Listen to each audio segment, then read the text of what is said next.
Welcome to the Multifamily and Supportive Housing Lending Portal. This training video will be on forms and documents. NJHMFA will be using this portal to collect all documents, whether for new applications or existing applications that you currently have in the pipeline.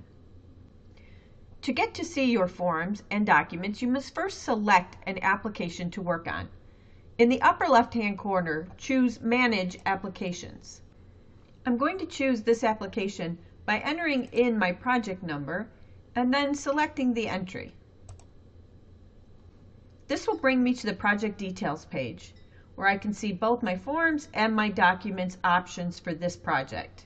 Click on Project Forms. The Project Forms page currently has two forms. It has a blank UniApp form you can download here, and it also has a form for your application fee wiring instructions. This is the document that today you work with NJHMSA staff and they email you this form. Well, on the new portal, you will be able to download it directly and do not need to email the staff to get your wiring instructions. So when you're ready to pay your fee, come to the project forms and download your wiring instructions from here. Those are the only two forms on the Forms tab. Click back to go back to the project details screen. Next, go to the Project Documents screen. Click on Project Documents and you will see a list of all the required documents for this project.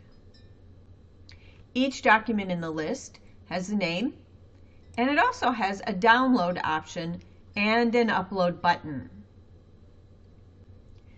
The download section could have various different options listed for each document.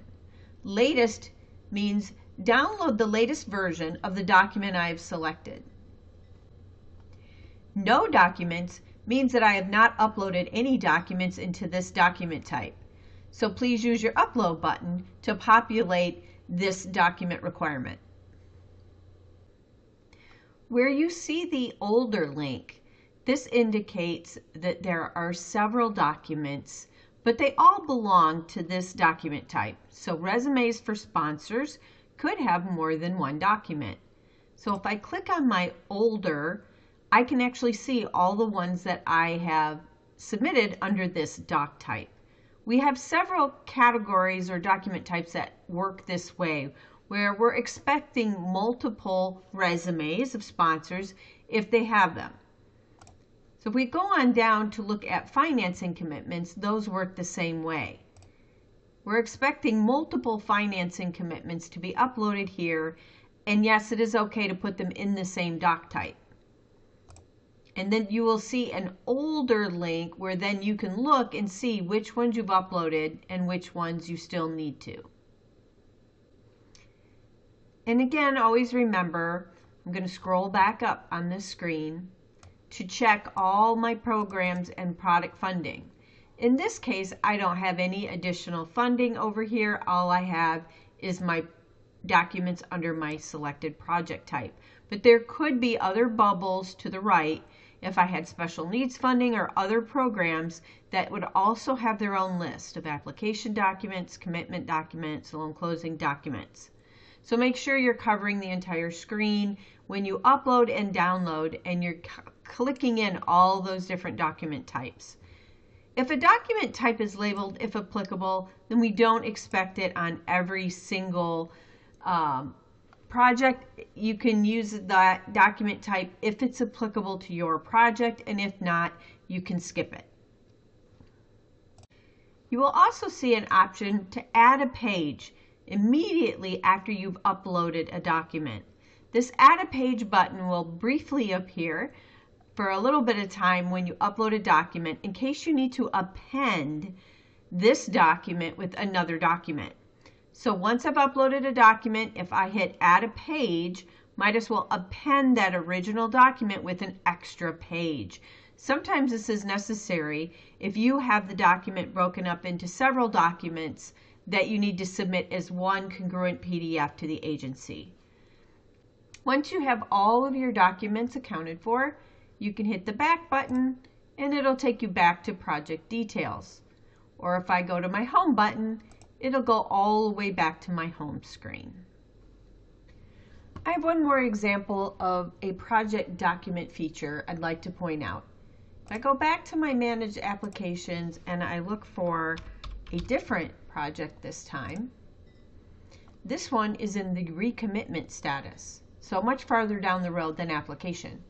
If I go look at what my document looks like then at recommitment, I'm going to see many more documents. So as your application status progresses, so will the number of documents on the portal. So I see my application documents first, then I see my commitment documents, and then after commitment I will see bond sale documents, followed up by loan closing documents. So as you pass each stage, this list is going to grow. And remember, scroll over to the right because other programs like Special Needs will also have their own lists that will also keep growing as your project advances. And again, the back button always takes you back to the project details screen, and the home button brings you back to the home page. If you have questions on what documents are required for each stage of the process and for each type of project, the Multifamily Programs link on the bottom of the screen will take you to an NJHMFA webpage, which will have all that information here. This link is always available on the Midas portal, and so if you ever need it, all you need to do is click the Multifamily Program link to get additional information from the New Jersey staff. This will conclude the Documents and Forms training video. We'll see you on the next one.